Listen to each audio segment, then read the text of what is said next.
সরকার নতুন করে আরও ৪ কোটি ডিম আমদানির অনুমতি দিয়েছে ১২ প্রতিষ্ঠানকে।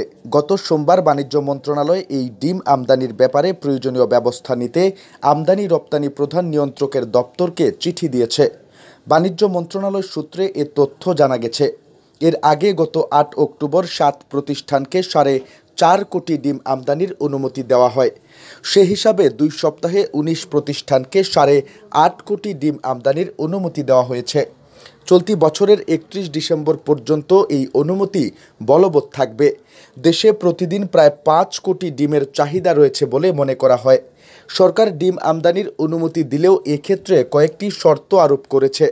প্রথম শর্তটি হলো এভিয়ান ইনফ্লুয়েঞ্জা বা বার্ড ফ্লু মুক্ত দেশগুলো থেকে ডিম আমদানি করতে হবে। দ্বিতীয়ত, ডিমের প্রতিটি চালানের জন্য রপ্তানিকারক দেশের সরকার নির্ধারিত বা ক্ষমতাপ্রাপ্ত কর্তৃপক্ষের দেওয়া বার্ড ফ্লু ভাইরাস ও ক্ষতিকর ব্যাকটেরিয়া মুক্ত থাকার সনদ দাখিল করতে হবে।